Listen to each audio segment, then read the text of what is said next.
Om Ajnanatimirandhasya Jnananjanashalakaya Chakshurunmiritam Yena Tasmai Shri Gurave Namaha. Shri Chaitanya Manobhishtam Sthapitam Yena Bhutale Swayam Rupa Kadamahyam Dadati Swapadantikam.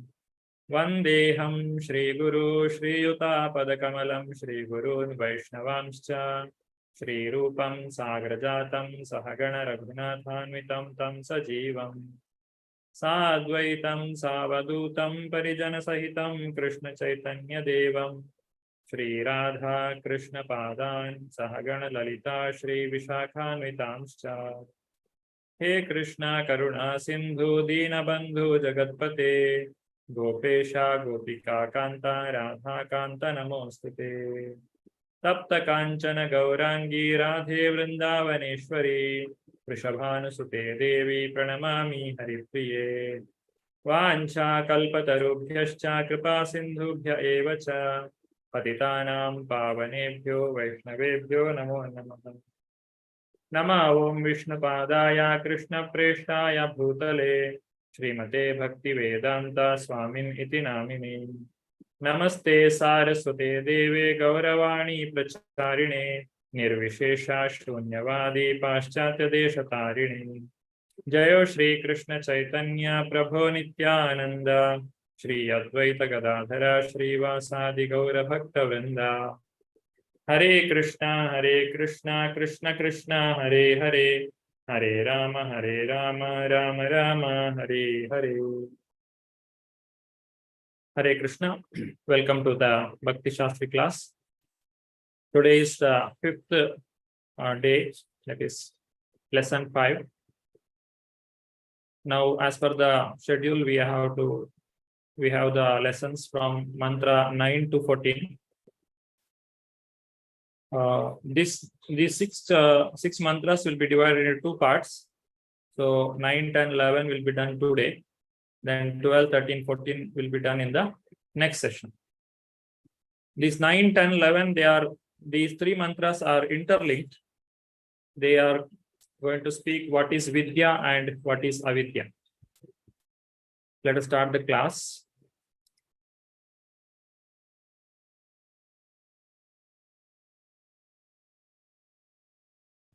Shri Radha Govind ki jai, Shri Gaur Nitai ki jai, Shri Prabhupada ki jai.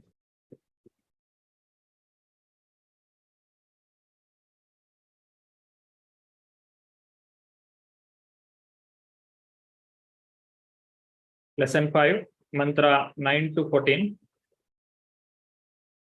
So today will be the first part of lesson 5. In the Ishopanishad, first 3 shloka will tell about the proprietorship and the laws of God, that is Ishavasya Tattva, the principle of Ishavasya principle. And then second part, that is 4 to 8, which we have seen last class, the vision of the Mahabhagavata. How to apply this Ishavasya principle, how to see God everywhere. That is the vision of a Mahabhagavata.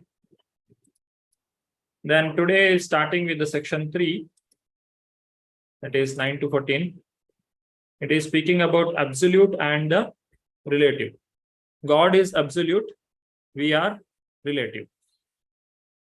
In that there are two parts. 9 to 11 is talking about in terms of knowledge. 12 to 14 is in terms of worship. And the last section is 15 to 18, last 3 shloka. It is talking about the prayer at the time of death. To understand Krishna, we need 3 things. One is brain, heart, and our prayers. We have to use our intelligence to understand the science of God. And also we have to give our heart lovingly serving the Lord. And at the same time, we should pray to Krishna. Please reveal yourself to me because I am unable to see you. So these 3 things are most important. Now we will be starting with the first part to understand the absolute truth. Because unless we understand about Krishna, we will not be able to relate to him. So that is the beginning today, to learn what is what is the means to understand Krishna? The first part is the knowledge. Mantra 9 to 14. Now, what is the difference between absolute and relative? The word absolute means unchangeable, which always remains the same. Relative means which changes with the time. The Lord is always absolute truth. That means in millions of years before, if you see, he is the Supreme Personality of Godhead. And after this also millions of years may come, he is remaining the same. He is the Supreme Personality of Godhead. He will not change. But for the living entity, if you see any of the opulence or any greatness that a person may be having, today he may have it. Yesterday he did not have it. And tomorrow also he will not have it. If you take the richest person in the world, today, 2023, you will get one name. But if you see 10 years back, it was a different person. 10 years later, it will be different person. It will not be the same. But if you see Krishna, he is always Lakshmipati. He is the husband of Goddess of Fortune. That is not going to change. Our all relations will change. Our parents, our every relation, whatever we have, it all is going to change. So it is a relative. As long as we are in this body, those relations which are connected to this body, it belongs to me. But once I leave this body, it is going to change. So that is the relative world in which we are living. The duality, dvandva, where we are, sometimes we suffer, sometimes we enjoy. All these things are relative. But for the Lord, it is always same. It is the absolute. So that is the difference between absolute and the relative. Now, to understand this in terms of knowledge, there are three mantra, that is 9, 10, and 11. Let us see these three mantra together because they are very much interrelated. 9, 10, and 11. Andham tama pravishyanti ye vidyayam upasate tato bhuya ivate tamo ya'u vidyayam rata anyadevahur vidyaya anyadahura vidyaya iti shushrumadhiranam enas tadvicha chakshire vidyayam cha yas tadvid vedo ubhayam saha avidyayam mrityum tirtva vidyayam amritam ashnute. If you see the meaning in the book, the translation for the 9th one, those who engage in the culture of nescience activities shall enter into the darkest region of ignorance. Worse still are those engaged in the culture of so-called knowledge. If you see the 9th mantra, it says that Vidya is more dangerous than avidya. In common understanding, avidya means illiteracy. If somebody not learned how to read, how to write the letters, the grammar, then they are called as people who are in avidya, or those who don't know anything. But that is not the meaning in this mantra. Here, the vidya and avidya, among the two, the vidya is considered as more dangerous than the avidya itself. It is, in one sense, it is better to be in avidya to be safe than going to the vidya. Let us elaborate on this in the next coming slides. Next, 10th shloka. The translation says that the wise have explained that one result is derived from the culture of knowledge, and that a different result is obtained from the culture of nescience. So here, what is called as vidya in the 9th text is not the same as in the 10th one. It is changing the meaning itself. Only the word is same. Vidya and avidya meaning in 9th mantra and 10th mantra, they are not the same. Because in 9th, it is intensifying the meaning. That is, with avidya and vidya, both are dangerous. And among the vidya and avidya, vidya is more dangerous. So it's a comparative statement.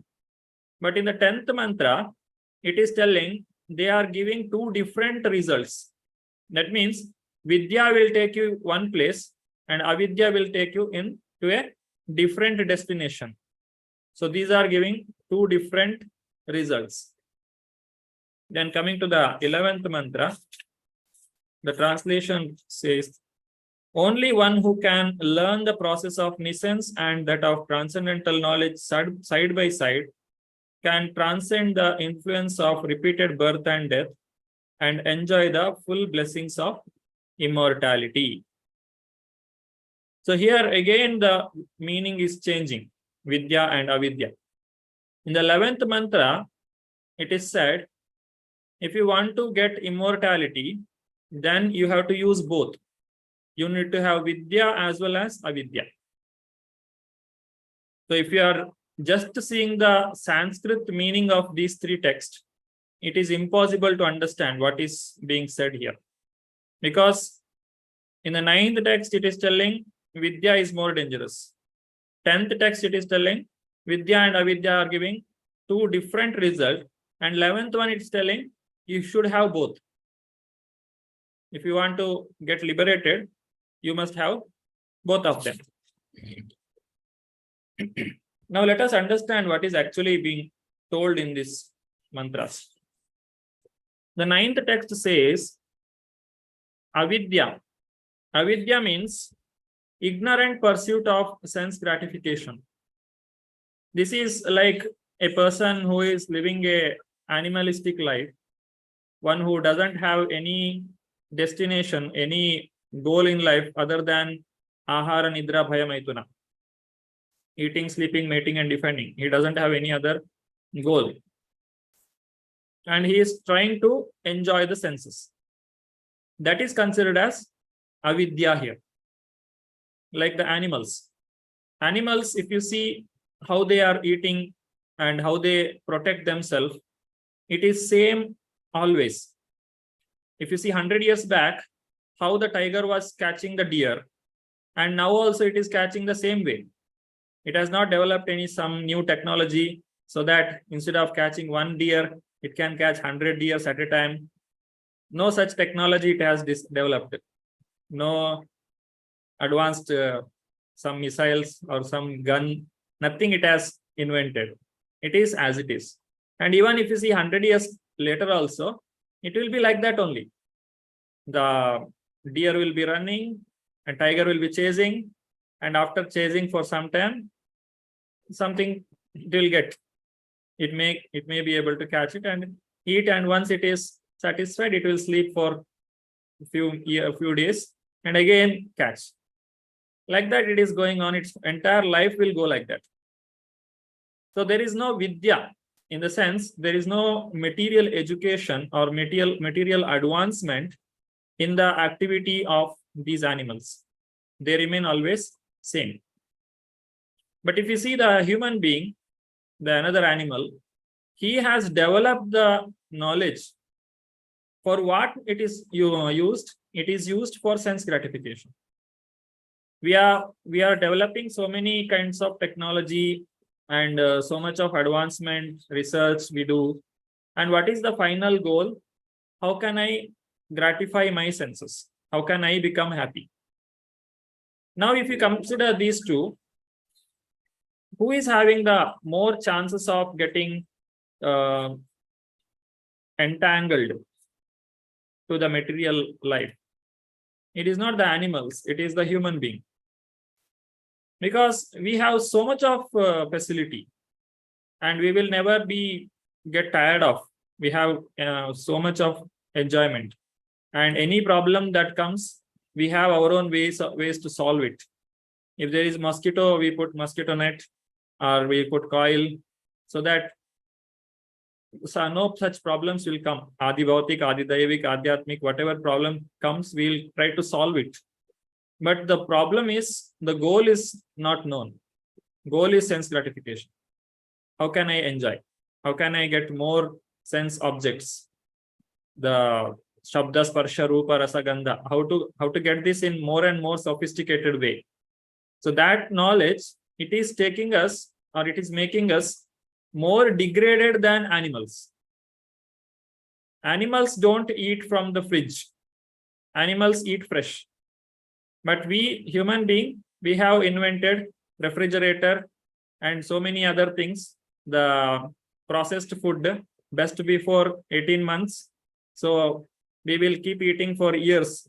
The food has been prepared so many months before and we are eating it now. So this is the advancement of our technology or science, which is making us our life more degraded than the animal. So that is what the mantra 9 is telling. Avidya is dangerous, but Vidya is even more dangerous. Next, coming to the 10th mantra, here what is told as Vidya in the 9th mantra is called as Avidya. Because Vedaishcha sarvair ahameva Vidyaha. Among all the knowledge, the purpose of knowledge is to understand Krishna. And if the knowledge, Vidya, if it doesn't take us to Krishna, then it is ignorance or it is avidya. So knowledge for perceiving sense gratification is considered as avidya in the 10th shloka. And that knowledge which will help us to go back to Godhead, which will help us to understand Krishna, that is considered as vidya. That's why it is told in the 10th verse, both are giving two different results. So if you are acquiring the knowledge which will take you away from Krishna, you will go away from Krishna. If you acquire the knowledge which will take you near to Krishna, you will go near to Krishna. So going near to Krishna is completely different from going away from Krishna. If you see the modern education, Maya Apahrata Jnana, as the person goes on studying more and more, the more and more education they get, they will become more ignorant, or they'll become atheist, and they will not be able to understand what is God. They have their own theories which has not yet proved, and they only believe in those theory and think that there is no God. How can there be God? This is all happening by chance. It's very difficult to preach to such people. It's very easy for a person who is ignorant. We can easily preach to him and we can easily bring him to the temple. But for those people who have acquired a lot of knowledge which is not leading to Krishna consciousness or a spiritual life, they will be putting so many curtains on themselves such that they will not be able to see Krishna. So these are the two opposite results that are obtained from Vidya and Avidya. And in the 11th verse, what is told as Vidya is, again, it is the same. Whatever is 9th and 11th, 10th and 11th, the Vidya is same. But Avidya here means to say whatever we are using for our own maintenance.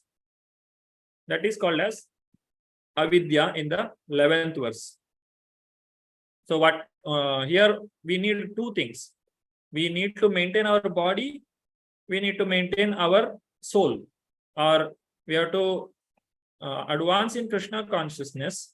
For that, I have to feed myself also. I cannot stop working. As Krishna says in 2nd chapter of Bhagavad Gita. Just by stopping your activity, you will not be able to get liberated. You have to act in Krishna consciousness. So you have to eat. You should eat Krishna prasadam. So that is what is needed. So for the maintenance of a person, he has to work in this world. He has to earn. He has to feed himself. That is called as that part of knowledge which will help us to maintain ourselves is the avidya. A person may be any kind of job that he may be doing in the society. All these things are coming under the category of avidya because he is doing it for his maintenance. That's why it is also told that a person should not use the spiritual knowledge for maintaining himself because it is coming under the category of vidya. Don't use this vidya as avidya. Don't sell it yourself. Just like people who do the Bhagavad Katha by taking some salary, then that you can't put it in vidya. It is if you calculate, it is coming under avidya, because he is using it for bodily maintenance. Such people cannot make devotees. So that is the knowledge for maintenance, which is avidya, and that which takes us to Krishna, that is the vidya. So this is what we should understand before we get deep into the learning of these three mantra, 9, 10, and 11. What is vidya and what is avidya? What is knowledge and what is ignorance? They have three different pursuit. It is explained in a three different manner. Now, if you see the purport of Srila Prabhupada, let us understand what Prabhupada is telling here. Andham tama pravishyanti e vidyayam upasate. Those who engage in the culture of nascent activities shall enter into the darkest region of ignorance. Worse still are those engaged in the culture of so-called knowledge. This is the 9th verse. Anybody would like to read can raise their hand. Siddharth Prabhu.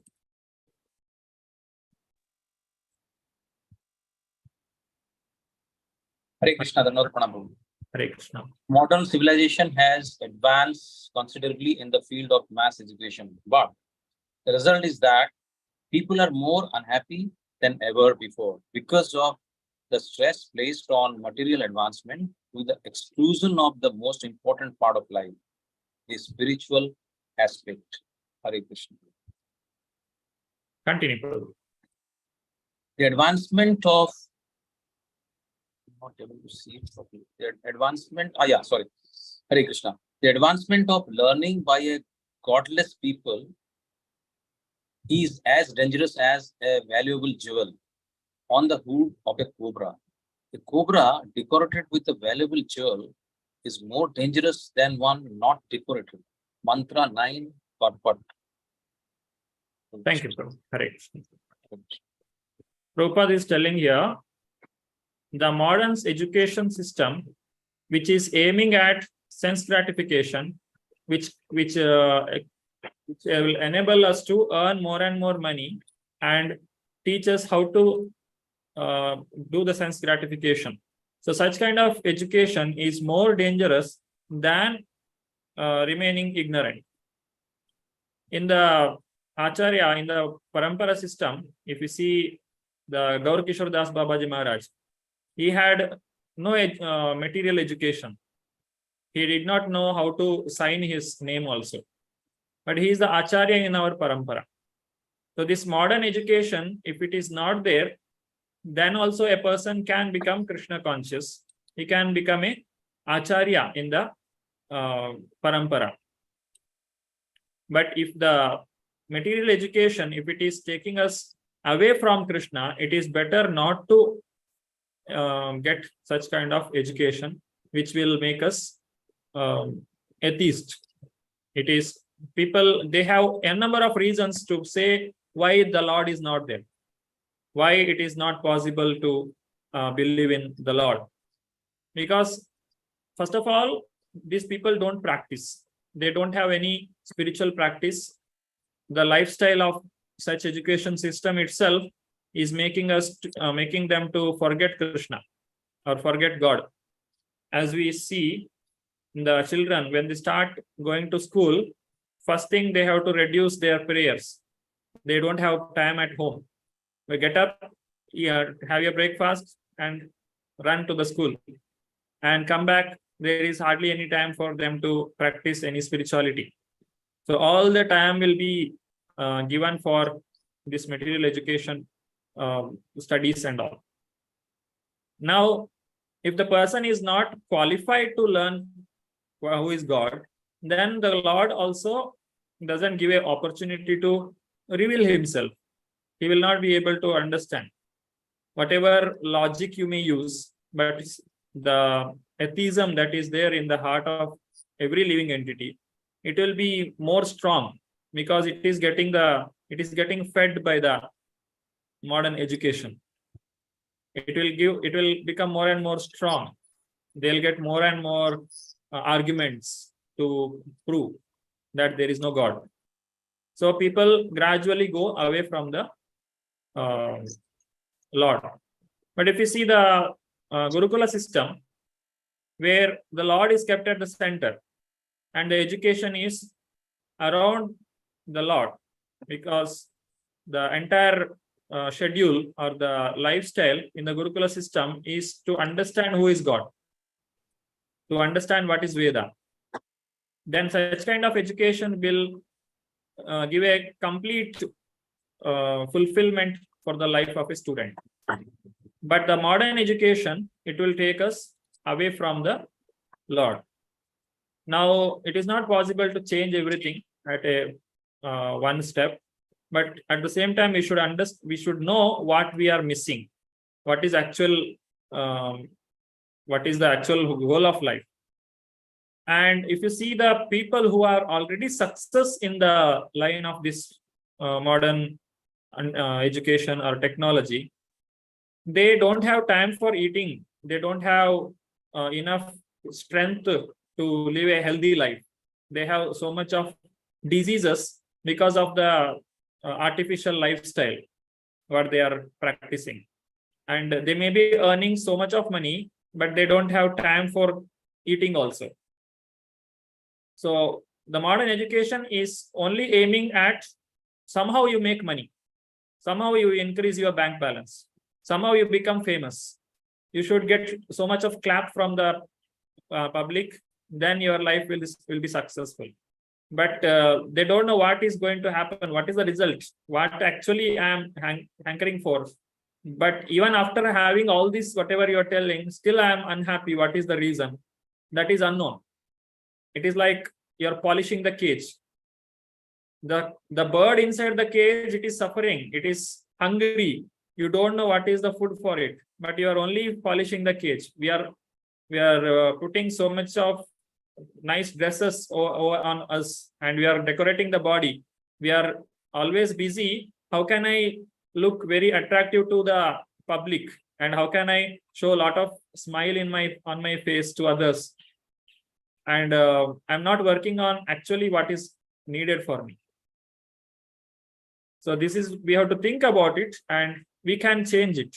We don't have to run this race. It's called a rat race. In the rat race, even if you win the race, you will be a rat. You will not become anything else. It is, after all, it's a rat race.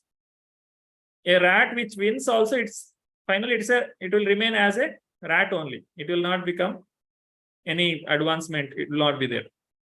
And at the time of death, everything will be lost. Everything will be over. Now, one more comparison, if you see, for the modern civilization and the Gurukula system, the Varnashrama system. In the Varnashrama system, people used to live locally and think globally.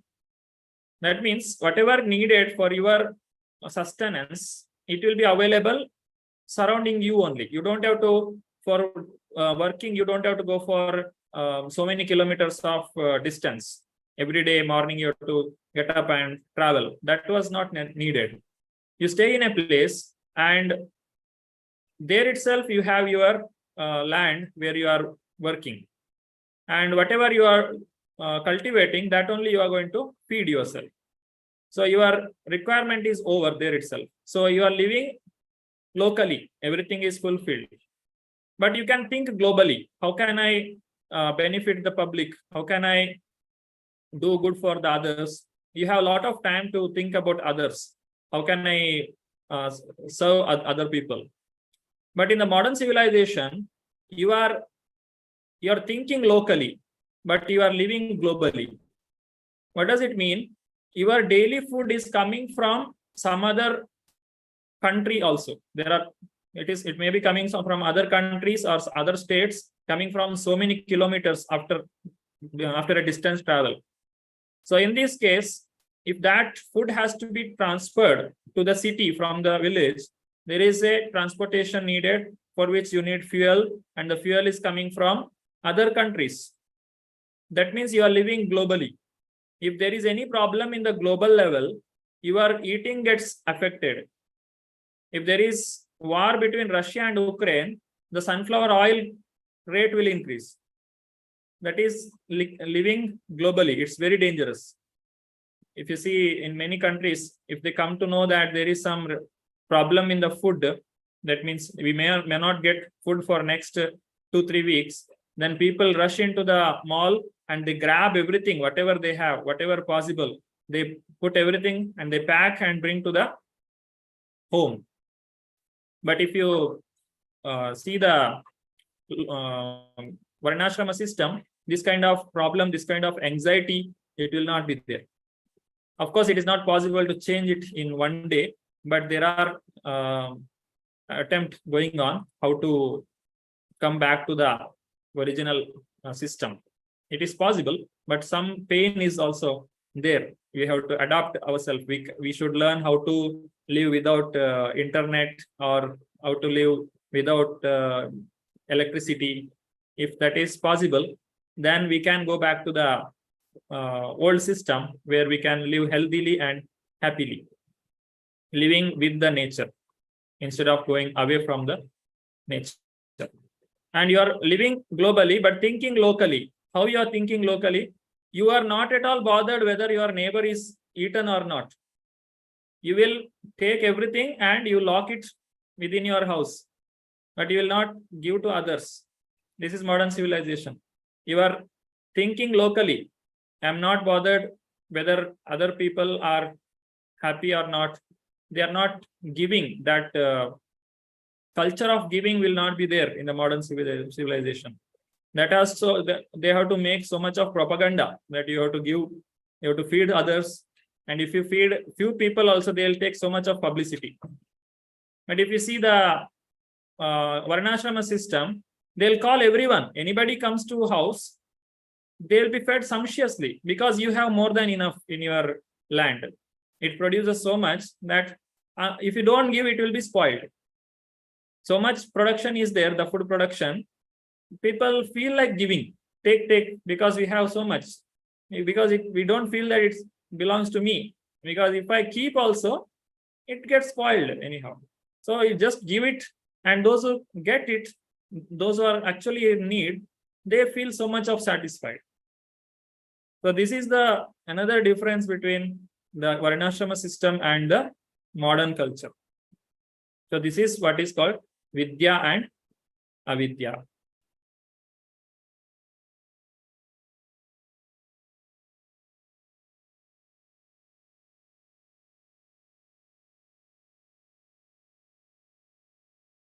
Lata Mataji. Hare Krishna Prabhuji, Dandavat Pranam. A godless civilization directed toward the so-called advancement of education is more dangerous than a civilization in which the masses of people are less educated. Mantra 9 Purport. Hare Krishna Prabhuji. Thank you, Mataji. So education also plays an important role here. Now, if you see those who are involved in the mass destruction of the people, those who destroy the people by keeping bomb or making so much of terrorism, all these people, they are not ignorant. They have the education of engineering or medical, or they have a lot of education, they have a lot of degrees, they have so many modern technology, science, they are aware of it. And using that knowledge, they are creating this disturbance in the society. Now, if you see these people, if they are kept ignorant, if they are not given any education, then there won't be so much of problem, so much of trouble in the society. So the person who is educated is more dangerous than a person who is not educated. Now, there are three things which a person has to pursue in his life. One is knowledge, skill, and the third one is value.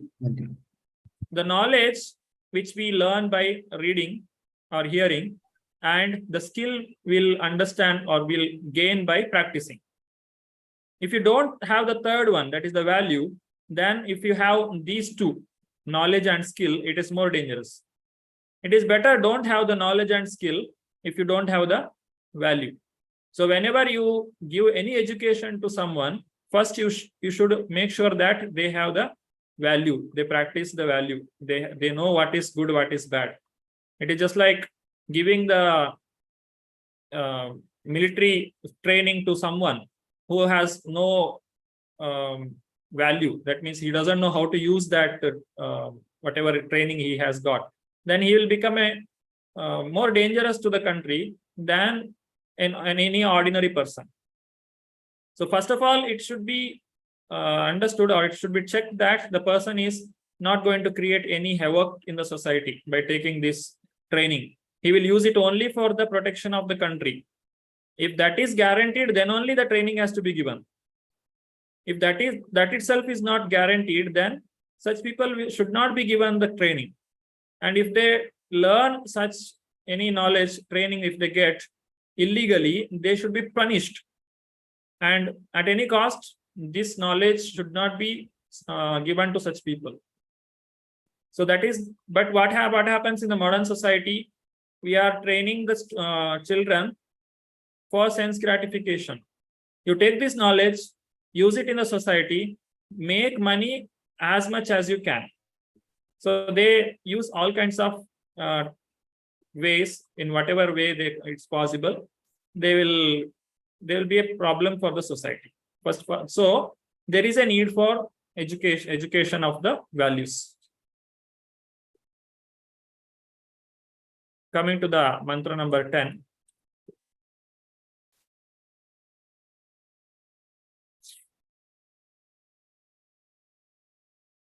Okay, in the purport also, in the previous mantra 9, there are avidya. One is modern civilization, godless modern civilization. And there is also avidya called Veda Vadarata, as Prabhupada explains in the text number, this paragraph number 5, 6, 7, 8, where he says Veda Vadarata. That means you are using the Veda for sense gratification, where the Vedas are telling you how you can go to heaven and you can live there happily. That is also considered as avidya, because it is not taking you to Krishna. It is taking you away from Krishna. And the people, the Mayavada. Mayavada means where the person is thinking that I will also become God. One day I am also going to become God. That is also avidya. So the Vedic knowledge, which is used for sense gratification, karma kanda. You do this yajna, you will get money. You do this yajna, you will become famous. You do this yajna, you will get whatever you want. This is also avidya. And the knowledge which teaches that you are also God, that is also avidya, because that also takes us away from Krishna. Because when a person thinks that he himself is God, then there is no gratitude, or then there is no realization of God, who is real God, the Lord Krishna. That is not possible. He will only think that I am myself God, so he will meditate on himself. So that is also avidya. Next, coming to the text number 10. Anyadevahura vidyaya anyadahura vidyaya iti shushrumadhiranam enas tadvichachakshire. The wise have explained that one result is derived from the culture of knowledge and that a different result is obtained from the culture of nescience. So here this is two different knowledge. One is the knowledge for sense gratification, other one is the knowledge for Krishna consciousness. To understand Krishna is vidya. To understand sense gratification, or to get the opportunity for sense gratification, is called avidya here. This vidya in the text number 8 to 12, in the chapter number 13 of Bhagavad Gita, if you open, there are different characteristics of a person who is in vidya is given. It begins from text number 8. Amanitvam adambitvam ahimsa kshanti marjavam acharyopasanam shaucham stairyam atma vinigraha indriyartheshu vairagyam anahankara evacha brahma mrityujara vyadhi dukkha doshanudarshanam asaktirana bishwanga putra drara grahadishu nityacha samachittatvam ishtanishtopapatishu Mai chananya yogena bhakti ravya bicharini vivikta desha savitvam aratirjana sansadi adhyatma jnana nityatvam tattva jnanartha darshanam etad jnanam iti proktam ajnanam yata athonyatha. So here etad proktam etad jnanam iti proktam ajnanam yat atho anyatha. So these are the vidya. There are totally 18 things told here, beginning from the humility, amanitvam, and up to the searching for the spiritual knowledge, that is adhyatma jnana. Totally there are 18 characters are given. These are called vidya, and other whatever opposite to it, they are called as avidya, culture of avidya.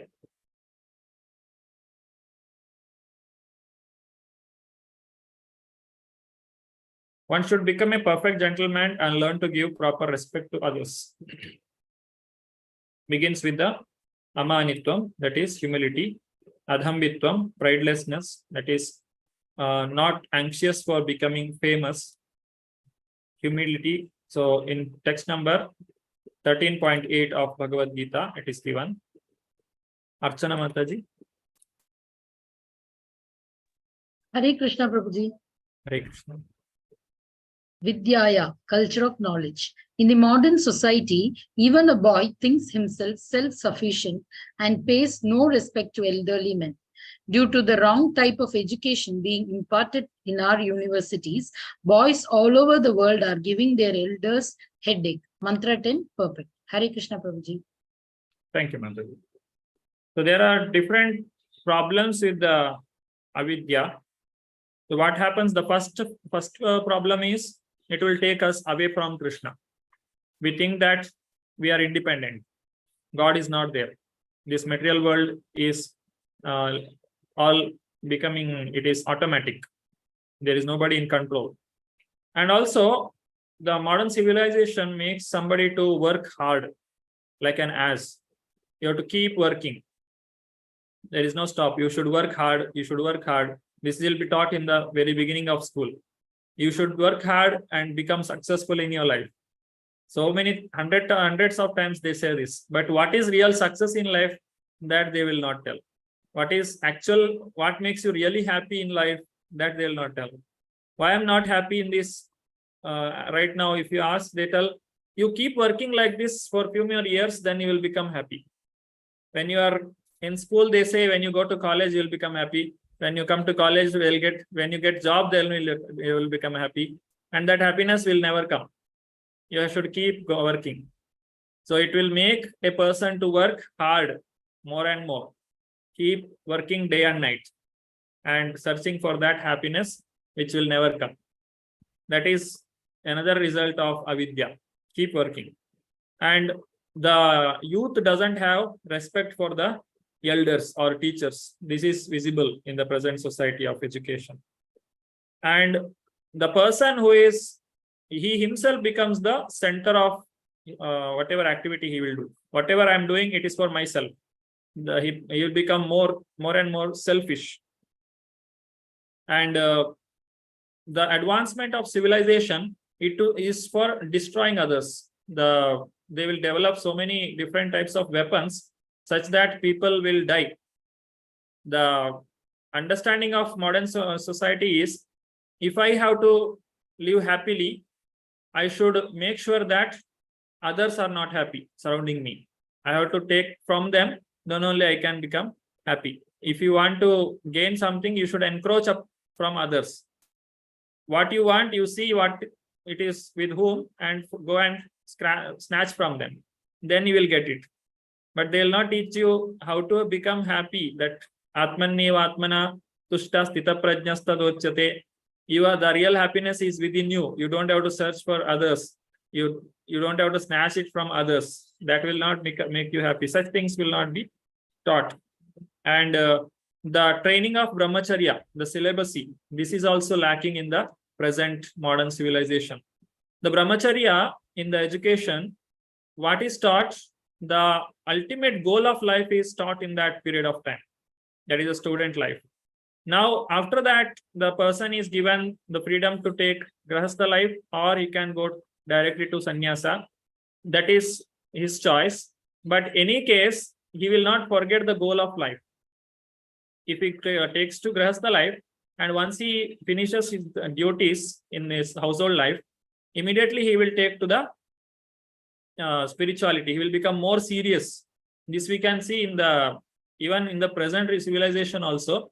The people who have crossed the age of 50 or 60, they will be thinking, when I'll be able to constantly engage myself in Krishna consciousness or in the spiritual activity. That is because they have got the education in their childhood. But if you see those who are completely absorbed in the modern civilization, once they get retired, they get irritated. What shall I do after getting retired? Let me find another job so that I can continue to make money. So they don't have the real goal of life. So that itself is lost. So that brahmacharya, following of celibacy, that will help us to understand what is the real goal of life.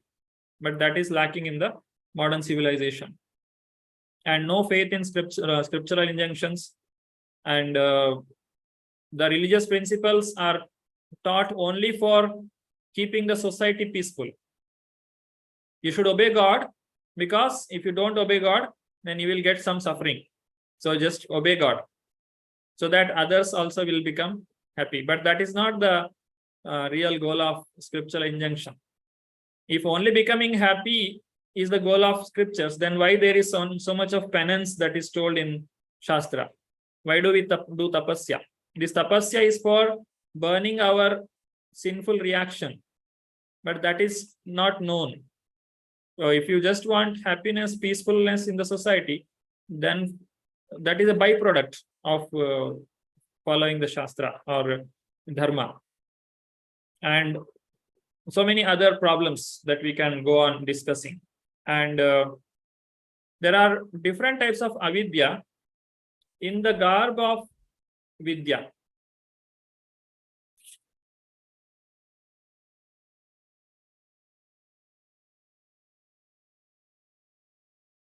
And how to attain vidya from a dhira. These are the things that are taught in this text number 10. So some of the avidya in the name of vidya is the nationalism, where people are taught nationalism itself is a spiritual. That is also not correct. And we should gain this knowledge from a dhira. Dhira means one who has not undergone, a person who has not undergone the training of dhira, he cannot understand this knowledge. That is finally what Prabhupada is explaining here. Modern politicians who pose themselves as dhiras are actually adhiras, and one cannot expect perfect knowledge from them. They are simply busy seeing to their own remuneration in dollars and cents. How then they lead the mass of people to the right path of self-realization. Thus one must hear submissively from a dhira in order to attain actual education, that is vidya. Now coming to 11th mantra, where one should have both vidya and avidya for attaining immortality. Here avidya means the knowledge for bodily maintenance, and vidya means remains the same from 10th to 11th, that is knowledge which takes us to Krishna.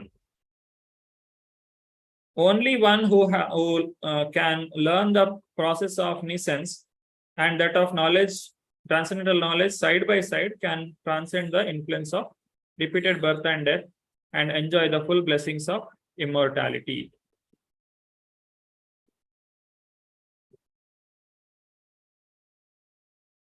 Now there are totally 14 paragraphs in this purport. Amritam Ashnute. Vidyayam Amritam Ashnute. That is, immortality is impossible materially. Nobody can live here permanently. If you see the example of Hiranyakashipu, as Prabhupada explaining here, he asked Brahma, the creator of this material world, to become immortal. But what Brahma told, I myself is not immortal. How can I make you immortal? Because you have taken this body which is made of 5 elements, it has to be returned back to this earth, this matter. You cannot keep it with you. The body, it will have different types of changes. There are 6 changes that a body undergoes. That it comes to the existence, it takes birth, it will grow, and it will produce byproduct, and it will dwindle, and finally it is going to get destroyed. It is true for every living entity. Nobody can keep their body for unlimited time. That is not possible. That is Hiranyakashipu's example is given here.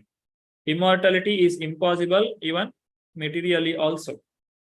And it is possible, immortality is possible only if you are following the teachings of Krishna consciousness. That means the soul is always eternal. The eternal existence of the soul is realized when we practice Krishna consciousness. Then we can become immortal. So everyone wants to become immortal. That is Amrita Mashnute. Amrita. Mrita means death. Amrita means the state of deathlessness. That is immortality. Now taking this Vidya and Avidya together, a person can become immortal. Now the Lord himself comes here by, it's called Avatara. The Lord comes in different forms. What is the purpose? The purpose is to take us back to Godhead, to make all of us immortal. He is teaching us how we can become immortal. That is the purpose of Lord's coming here. And the sense gratification of the living entity, it will bind us to the mortality. As long as we are attached to the sense gratification, we will keep taking birth here and here again and again. Punarapi jananam, punarapi maranam, punarapi janani jatareshayam. And when we use the senses in the service of the master of the senses, Hrishikena Hrishikesha Sevanam, Bhakti Ruchati, that's called Bhakti.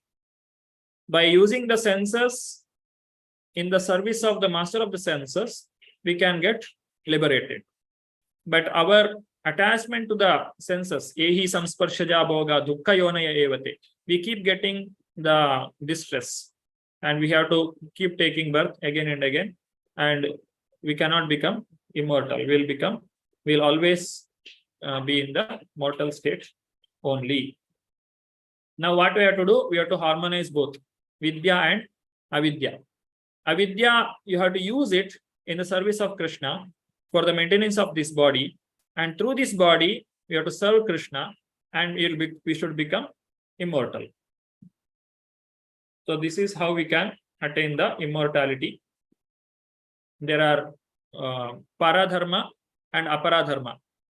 Aparadharma means the dharma which is related to this world. Para means spiritual. Para, that which doesn't belong to here. That is para. Paravidya or paradharma. And aparadharma or aparavidya means that knowledge which is used for existence within this material world. So we should have both aparavidya as well as paravidya. Both we have to use to become happy in eternally by going back to Godhead. Tasmadekena manasa Bhagavan statutam patihi Shrotavya kirtitavyascha Dhyaya Pujyascha Nityada. Bhagavad Gita, Bhagavatam 1-14. Therefore, with one pointed attention, one should constantly hear about, glorify, remember, and worship the personality of Godhead, who is the proprietor of the devotees.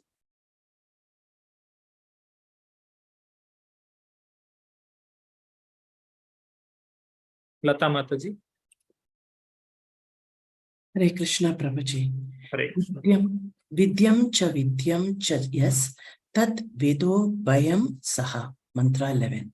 Sri Ishopanishad instructs us not to make one-sided attempts to win the struggle for existence. This does not mean that all activities for the maintenance of the body should be stopped. There is no question of stopping activities. Hare Krishna Prabhuji. Continue.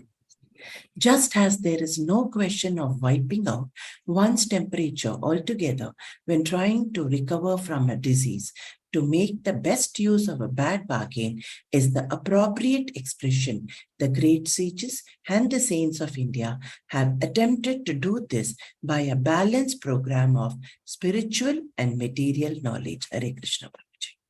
Thank you, Mataji. Hare Krishna. Hare Krishna. This we can relate to the arguments of Arjuna in the first chapter of Bhagavad Gita. Arjuna told Krishna, I am ready to live by begging, but I don't want this war. But Krishna is telling you have to fight this war because you are a Kshatriya. It is your duty to fight, and it is your duty to protect the people who have come with you, and they have accepted you as the leader. Now, if you don't take to this war, then what happens? The Duryodhana and his party, they will think that Arjuna has ran away from the battlefield. Now we will rule the world. So the demons will take over if the devotees don't act. So one has to act. As long as we are in this material world, it is our duty to maintain our body and use it in the service of Krishna. Nobody can say that now I have started chanting 16 rounds. Now I don't have to do any work, any other work. Just like small children, when they come, especially in the beginning of college, when they come in touch with ISKCON or any spiritual organization, we don't recommend them to give up their studies and chant. No, that is not recommended. You have to maintain both. You have to study for your exams. You should do well in your exam. Also, you have to chant. You have to maintain both. If you're not able to do that, then don't try. Then be wherever you are and practice Krishna consciousness in whatever level, to whatever extent possible. But don't give up your present duties, whatever it's there. Then you will end up in trouble. It will give you a problem. So if a student, he has to study, and a householder, he has to work, or whatever duty a person is doing in the society, he has to continue that duty, continue the activities which he is using for his maintenance. But at the same time, we have to add Krishna to our life. Now, when we add Krishna in our life, what happens? Our bad karma, the sinful reactions, it will go away. And we will get more time for serving Krishna. And when we get that extra time, because of Krishna's mercy, that we have to use for Krishna only. We should not use it for sense gratification. What happens when we come to Krishna consciousness? All our problems are over. Now I am feeling very happy. Okay, let me go and enjoy now. That should not be done. You should use that time, that freedom for Krishna only. Then we will advance more and more. So like that, you go on increasing your devotion to Krishna. Just like a person, businessman, he will start the business with a little bit money. Then he will gradually make some profit. And whatever profit he gets, he uses it as an investment again. And more investment, he will get more profit. And more profit, again, he'll get more opportunity for investment. Like that, you can grow in the business. Similarly, in Krishna consciousness also, wherever you are, start with a small amount. You chant first one round properly. You read Bhagavad Gita at least for 10 minutes in the beginning. Then gradually Krishna will give you more opportunity, because Krishna can do anything. Gradually you do 16 rounds. Gradually you can start reading 2 hours per day. Then you can advance in Krishna consciousness. Don't stop everything at a time. Then what happens? You will never be able to advance in spiritually or in the material state. So both places you will lose. So one must maintain both.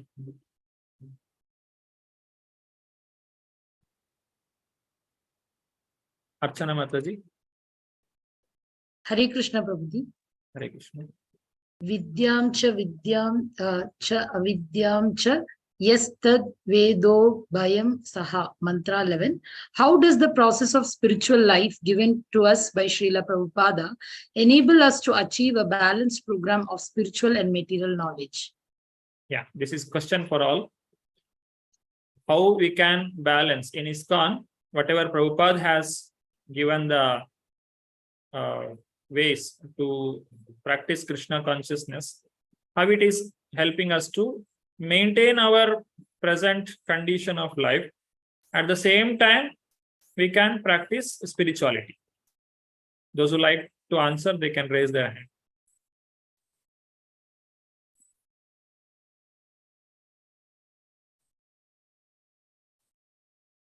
Yeah, Lata Mataji. We can, by following Krishna consciousness, when we do our duty and we give everything to Krishna, Krishna Arpanam, like whatever I do it, I'm doing it for him. And that way we are able to do our duty also at the same time, think of Krishna always. So we are, this is one way of, as soon as we get up, we say, Krishna, thank you so much. You have given us another day. And when we proceed with our task, proceed with our work, everything, it's yours. You are the doer and we are just an instrument in you, in your hands. And when we surrender onto him and give everything to Krishna, we are also performing our duty. At the same time, we are also thinking of Krishna all the time. This is an humble submission. Hare Krishna, Prabhuji. Thank you, Mataji. Hare Krishna.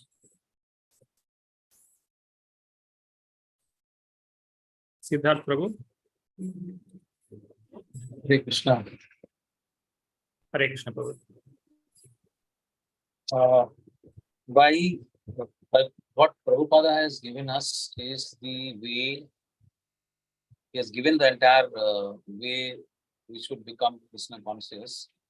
So, first of all, our daily life, which comprises of various material duties, which is required for maintaining our life, our family life, education, many other things which society requires and family requires. All those duties can be done only when we, take up a job, do it rightly.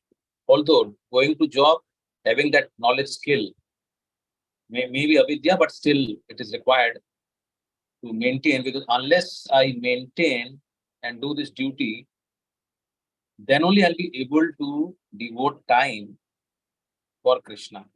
Otherwise, where I'll get the time, where I'll get the money. That is as simple as that. If I do my job properly, if I get money properly, if I get whatever promotion properly, if I'm getting all that, in the center Krishna is there, then I can devote those things for my development, for Krishna consciousness, for temple, for everything that is around, which is happening for Krishna consciousness. Second, also is Prabhupada has given, in fact, all the injunction, the narration and the explanation in the Gita, where we find that how in daily life our approach. So I think you have only said that the same activity, exactly physically it is not changing. However, the approach to the activity will decide whether it is spiritual or material. If my approach, the same food become material, but then same food becomes spiritual. Same flower become material, same flower becomes spiritual. So that way, that is how the way Prabhupada has given to us. He has given so many ways, and we are all very much indebted to that. And I'm also very much indebted to the entire till now where I am with ISKCON, with everyone, with you. Hare Krishna. Thank you, Prabhuji. Hare Krishna. Archana Mataji. Hare Krishna Prabhuji, I agree with Siddharth Prabhuji, or whatever he said is right. What I feel is we have to read Prabhupada books every day. We are already chanting, we have to keep chanting. We have to continue our chanting, and we have to read the books. Reading the books will definitely bring some change in our life. So I feel that will also help us in progressing in the spirituality. As Prabhuji said, we cannot leave the entire thing, and we cannot leave all the activities. We have to do the activities side by side. Along with that, we can keep chanting and reading the books, Prabhuji. That will also help us in progressing Thank you, towards. ma'am. Thank you, Prabhuji. Hare Krishna. Hare Krishna. Anybody else want to add something?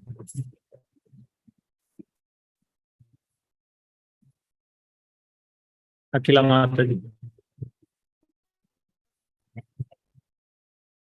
Unmute yourself. Hare Krishna, Prabhuji. Audible, right? Yes, Mataji. Prabhuji, I will not tell my experience. My Swamiji used to tell like Sri Ramachandra how he made that material world into spiritual world. Shall I tell that to me? Yes. Is it okay? Yeah. Prabhuji, even in our democracy system also, no, our ministers will allocate money for social and regional welfare department, right? They allocate money. Similarly, Sri Ramachandra used to allocate money for the social and regional, that money he used to allocate. Under that money, now what they are doing is they distribute for each and every caste, each and every religion. What is those religion people will do, though they will construct Kalyana Mandap or they construct buildings.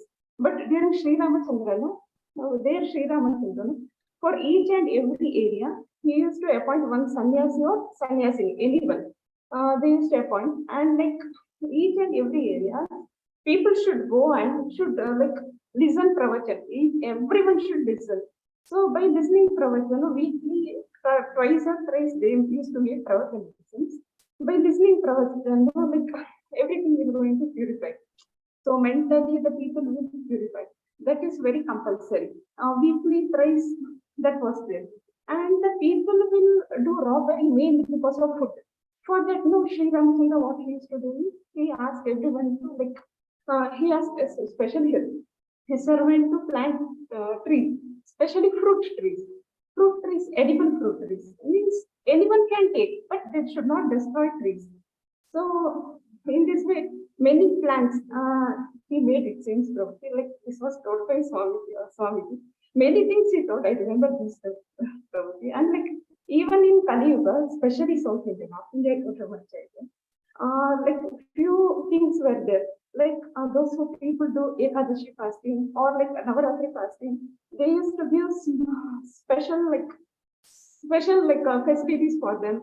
And if king or queen, if they like to do Lalit to go Tirupati, some special places, whoever participate with them, for them no traveling events and the food facilities, everything we will free of cost. Like that, even the material environment they were making it spiritual. Before this, even Sri Ramachandra, because excellent it seems, I don't know, probably hard what was wrong with them. That's it. Thank you, Mataji. Hare Krishna.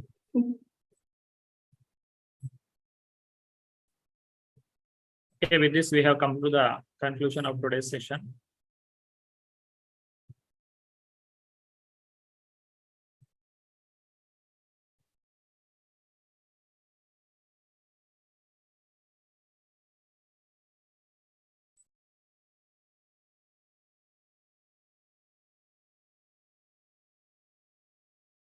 Mantra 9 to 11 is about the in terms of knowledge, and next session will be continuing to 12 to 14, that is in terms of worship,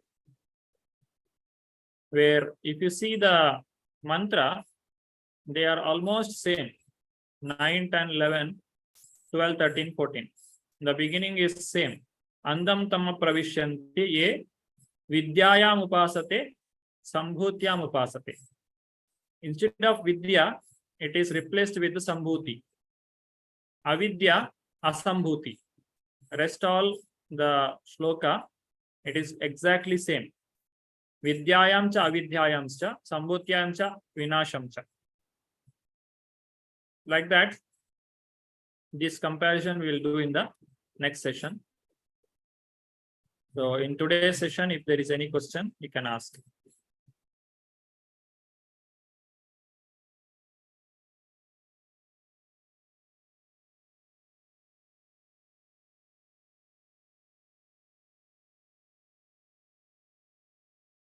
Any doubts, any questions in today's session?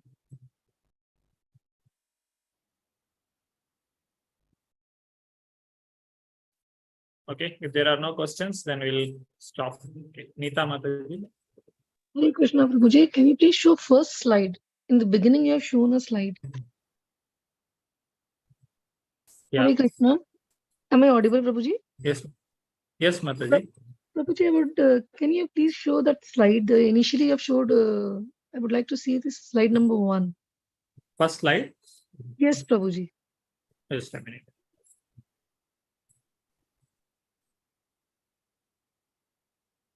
This is Prabhupada's first picture, then lesson number, Next, then the division. yes, Prabhuji, this one. Yeah.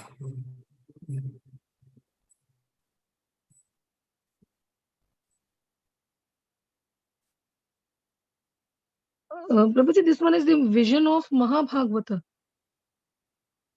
Yes, Mataji. In the first 3 verses, it is talking about Ishavasya principle. And in the next section, it is teaching us how to practice this Ishavasya principle by understanding the Lord. And understanding the Lord is through the Mahabhagavata vision. That means only a devotee can understand Krishna. That's why it is told as Mahabhagavata vision, or vision of the Mahabhagavata. If you see the mantra number 4, what is given there? Although fixed in his abode, the personality of Godhead is swifter than the mind and can overcome all others running. Powerful demigods cannot approach him. These are the characteristics of the Lord, which is understood by the devotees, Mahabhagavatas. We have no access to this knowledge. And we cannot even understand also. Tade jati, tanne jati, taddure, tadvantike, tadantarasya sarvasya, taddu sarvasyasya bahyataha. We don't know the meaning of this shloka, but we can understand it by taking the realization for Mahabhagavata, from Mahabhagavata. Devotees, those who have explained it, we can little bit understand, but we don't have our own vision, understanding. That's what called as vision of Mahabhagavata. Thank you, Prabhuji. Hare. Hare Krishna. Okay, if there are no more questions, then we'll stop for today. We'll continue in the next session. I thank all the devotees for coming to the today's session. Vancha kalpa tarubhyascha kripa sindhubhya eva cha patitanam pavanebhyo vaishnavebhyo namo namah. Anant Koti Vaishnav Vrinda ki jai. Namacharya Shastri ki jai. Yeah. Thank you, Prabhuji. Hare Thank you, Krishna. Prabhuji.